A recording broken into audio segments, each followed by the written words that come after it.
ओम ओम सहना भवतु सहनौ भुनक्तु सह वीर्यं करवावहि तेजस्विनावधितमस्तु मा विद्विषावहै। ओम शांति शांति शांति। आज हम श्रीमद् भगवद गीता अध्याय 16 देवी आसुरी विभाग योग पे 4 नंबर श्लोक से शुरू करेंगे। अभी तक हमने देवता के 26 गुण के बारे में बात कर लिया, 1 नंबर श्लोक से 3 नंबर श्लोक तक। अब 4 नंबर श्लोक में आसुरी गुण दिए, असुरी के 6 गुण दिए, और वो 6 गुण क्या क्या है पढ़ते हैं। दंभ दर्प अभिमानश्च क्रोध पारुष्यम एव च अज्ञानम च अभिजातस्य पार्थ संपद आसुरीम। हे पार्थ, हे अर्जुन, पाखंड दंभ, दर्प घमंड, अभिमान क्रोध और कठोर वाणी पारुष्यम अज्ञान आसुरी संपदा के लक्षण हैं। तो 3 श्लोक में 26 गुण दिए देवता के, लेकिन असुर के सिर्फ 6 गुण दिए, क्योंकि यही 6 गुण देवता के 26 गुण पे भारी होता है। तो इसको जाने क्या असुरी गुण है, और ये हमारा पर्सनालिटी चार्ट है। अगर आप 26 गुण में से कोई 5 गुण भी सेलेक्ट कर लें और उसे रोज टिक मारें कि क्या क्या हमने किया, तो आपका पर्सनालिटी पता चलेगा कि देवता के कौन कौन गुण आप में हैं। और ये 6 गुण जो आसुरी गुण है, जो असुरों के गुण है, इसको भी आप कहीं पे लिखें और टिक मारें कि इसमें आपको इसमें से कौन गुण है, तो आपको पता चलेगा कि कौन कौन आसुरी गुण आप में है। और वो आपको महीना 2 महीना जब आप टिक मारते जाओगे, फिर जब समेशन करोगे तो आपको पता चलेगा आपका पर्सनालिटी क्या है, टुवार्ड्स द असुर और टुवार्ड्स द देवता। तो जो पर्सनालिटी डेवलपमेंट प्रोग्राम होता है, उसमें ये जो 4 श्लोक हैं, 3 गुण, 3 श्लोक जो देवता के 26 गुण हैं, और ये जो चौथा श्लोक है जिसमें कि 6 गुण दानव के हैं, इसके आधार पे ही पर्सनालिटी चार्ट तैयार होता है। तो आए पहला दंभ। दंभ मतलब क्या होता है? जो वस्तु, जो स्थिति, जो परिस्थिति, जो व्यक्ति आपके पास नहीं है, उसका दिखावा करना कि ये मेरे पास है, वो दंभ है। यानी कि प्रिटेंड टू बी, वो दंभ है। और प्रिटेंड टू हैव, जो नहीं है लेकिन दिखावा करेगा कि मेरे पास है, वो दंभ है। घमंड दूसरा, दर्प। दर्प मतलब घमंड। घमंड मतलब जो है उसका घमंड, ये मेरे पास है। जो नहीं है उसके लिए दंभ, और जो है उसके लिए घमंड। और तीसरा अभिमान। अभिमान और घमंड लोग समझते हैं एक ही है, बट थोड़ा सा थिन लाइन ऑफ डिफरेंस है कि प्रत्येक घमंडी जो है वो अभिमानी होता है, लेकिन प्रत्येक अभिमानी घमंडी नहीं होता है। मेरे पास नाम है, शोहरत है, इज्जत है, ये तो घमंड है। परंतु मेरी तो किस्मत खराब है, मेरे पास कुछ नहीं है, मेरे सब काम खराब होते हैं, ये विचार नेगेटिव अभिमान है। क्योंकि अभिमान 2 तरह से आता है, एक पॉजिटिव, एक नेगेटिव। हीन भाव भी अभिमान है, और घमंड का भाव भी अभिमान है। घमंड होना भी अभिमान है, इसलिए हर घमंडी अभिमानी होता है, लेकिन हर अभिमानी घमंडी नहीं होता है। तीसरा जो गुण है असुर के, वो है क्रोध। और हम पहले देवता के गुण में भी बता चुके हैं, अक्रोध। जिसमें क्रोध नहीं होता वो देवता, और जिसमें क्रोध होता है वो दानव, असुर। तो क्रोध का अंग्रेजी फिर से मैं बोलता हूँ एंगर, और उसमें डी लगा दीजिए तो डेंजर, यानी एंगर इज डेंजर। तो क्रोध ऐसा तरल पदार्थ है जिसको जिस बर्तन में रख दोगे उस बर्तन को खा जाएगा वो।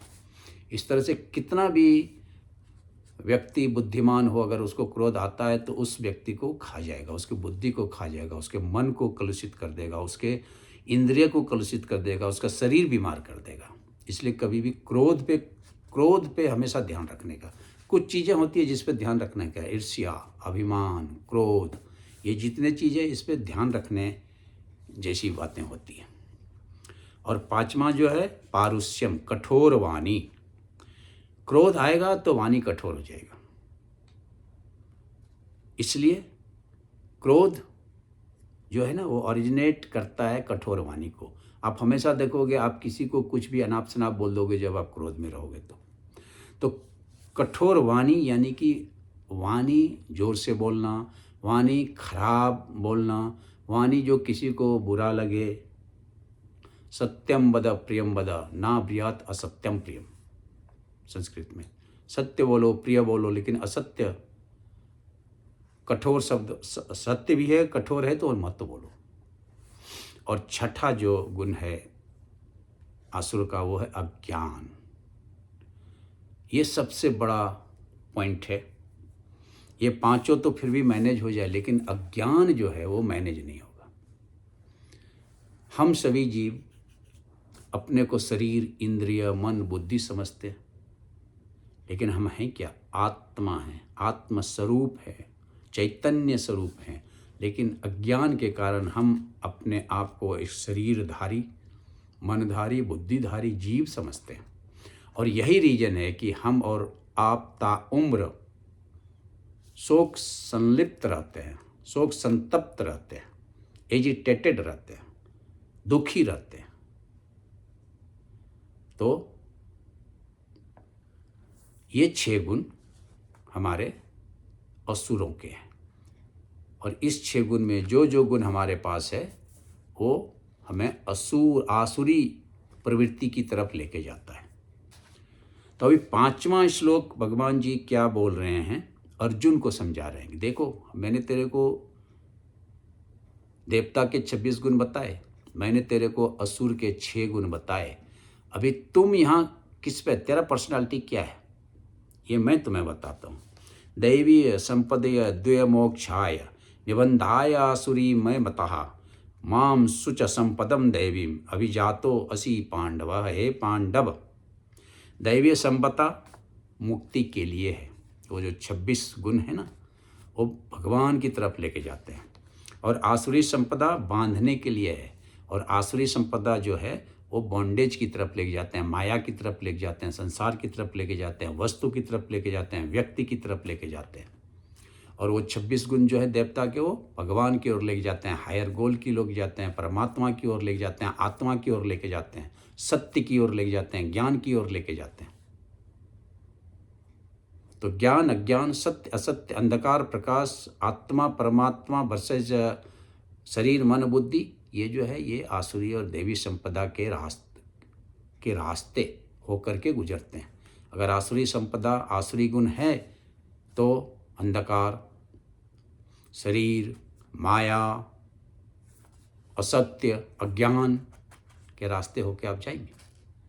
लेकिन वही अगर आप दैवीय संपदा है तो आप भगवान की ओर जाएंगे, प्रकाश की ओर जाएंगे।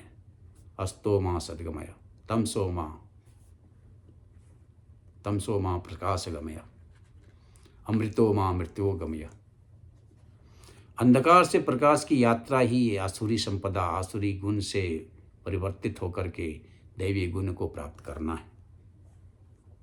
तो भगवान जी बोल रहे हैं कि दैवी संपदा मुक्ति के लिए, फ्रीडम के लिए, सल्वेशन के लिए, और आसुरी संपदा बॉन्डेज के लिए, एजिटेशन के लिए, दुख के लिए, क्लेश के लिए।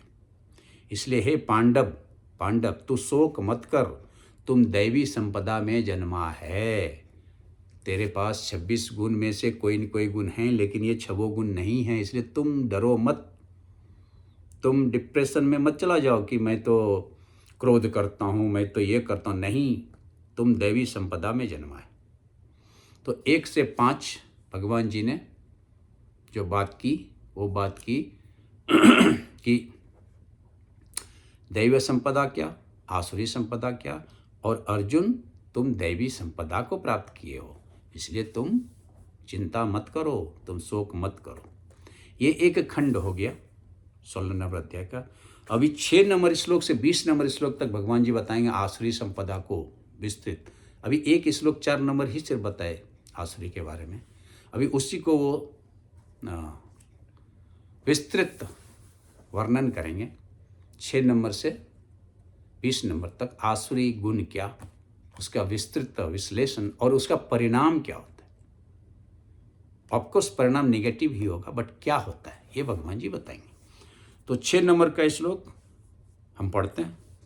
द्वौ भूत सर्गो लोके अस्मिन देव आसुर एव च दैवो विस्तरसः प्रोक्तम आसुरम पार्थ में शृणु। हे पार्थ, इस श्लोक में 2 तरह के भूत को माना गया है, एक तो देव और दूसरा असुर, जो हमने अभी तक बात किया। उसमें देव के बारे में विस्तार से हमने बता दिया। अब असुर के स्वभाव के बारे में सुनो। देव के बारे में 26 गुण विस्तार से भगवान जी ने 3 श्लोक में बताए, पहला, दूसरा और तीसरा। लेकिन असुर के बारे में सिर्फ 4 नंबर का श्लोक बोला। 5 नंबर में अर्जुन को यह सांत्वना दिया कि तुम दैवी संपदा वाले व्यक्ति हो, चिंता मत करो। और अब 6 नंबर से भगवान जी शुरू कर रहे हैं कि शैतान का क्या गुण, असुर के क्या गुण, उसे विस्तार से अब सुनो। अभी विस्तार से सुनाने के लिए 7 नंबर से भगवान जी शुरू कर रहे हैं। और 7 नंबर का श्लोक भगवान जी बोलते हैं, प्रवृत्तिम च निवृत्तिम च जना ना विदु आसुर ना शौचम नापि चारो ना सत्यम तेषु विद्यते। अभी एक एक अवगुण या तो गुण असुर के बता रहे हैं। प्रवृत्तिम च निवृत्तिम च, असुर जन जो हैं प्रवृत्ति और निवृत्ति भी नहीं जानते, उसका भेद नहीं जानते। ना शौचम, उसमें सोच नहीं होता है। शौच मतलब होता है प्योरिटी, क्लीननेस, पवित्रता। ना पीच आचरो, उसमें श्रेष्ठ आचरण भी नहीं होता है। ना सत्यम तेषु विद्यते, और ना ही सत्यता उसमें विद्यमान रहता है। ये सारी चीज़ हमने पहले देख लिया है, पढ़ लिया। अभी इसको सिर्फ भगवान जी विस्तार कर रहे हैं। प्रवृत्तिम च निवृत्तिम च, प्रवृत्ति क्या है, निवृत्ति क्या है। प्रवृत्ति है जो धर्म संगत कर्म, कौन सा कर्म हमें करना चाहिए वो प्रवृत्ति है।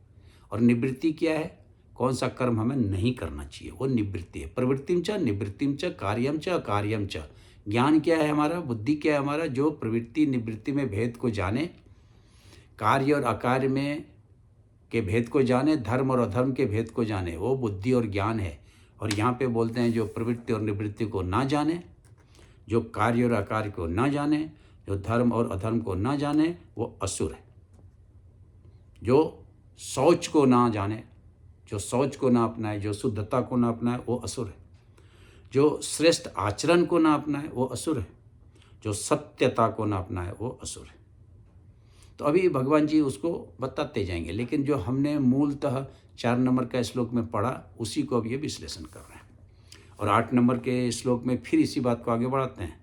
असत्यम अप्रतिष्ठम ते जगदा अहो ईश्वरः अपरस्परम संभूतम किम अन्य अस्मात् हेतुकम अहेतुकम।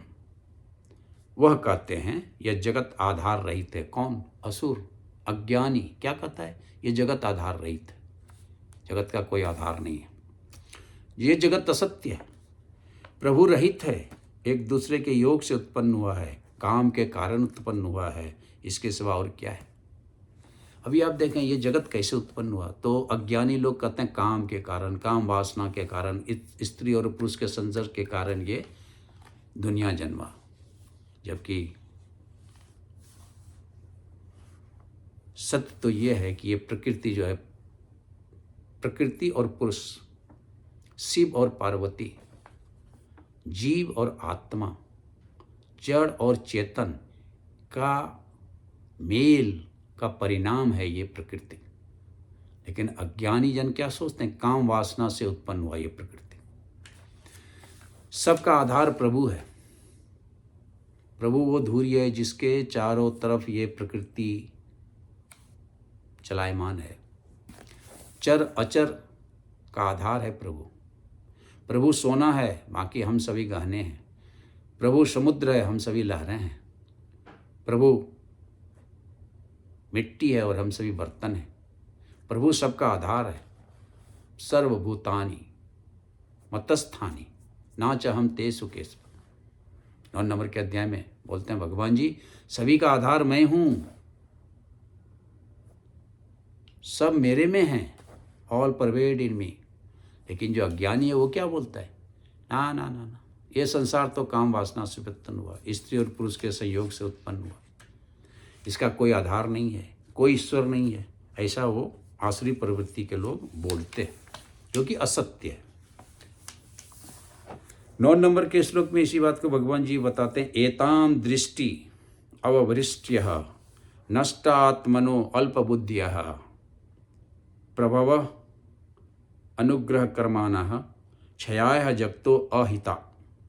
इस दृष्टि को पकड़कर नष्ट हो गया अंतःकरण जिसका ऐसा मंद बुद्धि वाला, ऐसा आसुरी बुद्धि वाला, ऐसा आसुरी प्रवृत्ति वाला, अहित करने वाला, जगत को नाश करने के लिए उत्पन्न होता है। ऐसा आसुरी व्यक्ति का जो क्रियाकलाप है ना, वो जगत का नाश करने के लिए है। कभी भी वो अल्प बुद्धि ही बात करेगा। अहित करने वाला कुकर्मी ऐसा ही बात करेगा वो। और ऐसा व्यक्ति जो है वो जगत का नाश करने के लिए ही उत्पन्न होता है। और 10 नंबर का श्लोक में फिर भगवान जी इसी बात को आगे बढ़ाते हैं, काम आश्रय दुष्पूरम दंभ मानम दान्विता मोहात गृहीत्वा सद्ग्रहाणात् प्रवर्तन्ते असुचि व्रताः। दंभ है उसमें, अभिमान है उसमें, मद है उसमें, न पूर्ण होने वाली कामना है उसमें, और इस सभी का आश्रय लेकर के मोह में वो फंस जाता है। और मोह में फंस करके गलत सिद्धांत को पकड़कर भ्रष्ट आचरण को अपना लेता है। सारे कर्म उसके भ्रष्ट आचरण के द्वारा होने लगते हैं, क्योंकि उसके अंदर दंभ है, दर्प है, मान है, अभिमान है, मद है, मोह है, राग है, द्वेष है, ईर्ष्या है, अहंकार है। तो जब इतने सारे दुर्गुण जिसके अंदर हैं, उसका आचरण कैसा होगा? श्रेष्ठ आचरण तो नहीं होगा। और जब आचरण ही उसका श्रेष्ठ नहीं होगा तो फिर उसका कर्म कैसा होगा? कर्म भी उसका श्रेष्ठ नहीं होगा। ऐसा भगवान जी बोल रहे हैं कि जो असुरी प्रवृत्ति के हैं, उसके कर्म, उसके आचरण अच्छे नहीं हो सकते हैं, क्योंकि उसके गुण ही हैं मद, मोह, राग, द्वेष, अहंकार। और इसी बात को 11 नंबर के श्लोक में भगवान जी बता रहे हैं, उसी के गुण को, असुरी गुण को ही बता रहे हैं 20 नंबर तक। चिंताम अपरिमेयाम च प्रलयांताम उपाश्रितः काम भोग परमाम एताद वदति निश्चितः। जीवन भर चलने वाली अपरिमित चिंताओं का आश्रय लिए हुए काम और भोगों को परम मानकर यह जीवन ऐसा ही है, यह ऐसा मानता है। कैसा मानता है? कि काम, भोग, विलास यही जीवन है। और जब व्यक्ति काम, वासना, राग, द्वेष में फंसता है तो उसका पूरा जीवन जो है चिंतित हो जाता है, चिंता से ग्रस्त हो जाता है, और उसी को हम बोलते हैं एजिटेशन, उसी को बोलते हैं हम दुख, उसी को बोलते हैं हम क्लेश, उसी को बोलते हैं हम मानसिक अस्थिरता की स्थिति, आसुरी अवस्था। और 12 नंबर के श्लोक में इसी बात को आगे बढ़ाते हुए भगवान जी बोलते हैं, आशा पास तयबद्धा काम क्रोध परायणा इहंते काम भोगार्थम अन्यान्येन अर्थाश्चयान। आशा रूपी सैकड़ी बंधों में फंसा हुआ, काम और क्रोध के सहारे चेष्टा करता हुआ, इच्छा पूर्ति के लिए अन्यायपूर्वक अर्थ संयोजन की चेष्टा करता हुआ जो व्यक्ति है वो आसुरी प्रवृत्ति का है। आशा रूपी सैकड़ों फंदों से बंधा हुआ। हम और आप क्या है? आशा से बंधा एक परिंदा है, जबकि अनेक इच्छाओं से घायल हैं, पूर्ति नहीं हो रहा है, फिर भी हम आशा पकड़े हुए, ऐसा हम परिंदा हैं। काम और क्रोध के सहारे ही हम कर्म करते हैं, और इच्छा पूर्ति के लिए न्याय और अन्याय भूल जाते हैं, प्रवृत्ति और निवृत्ति भूल जाते हैं, कौन अच्छा कर्म कौन बुरा काम भूल जाते हैं, क्योंकि इच्छा पूर्ति करना है, और इच्छा पूर्ति के लिए कुछ भी करने के लिए तैयार हो जाते हैं।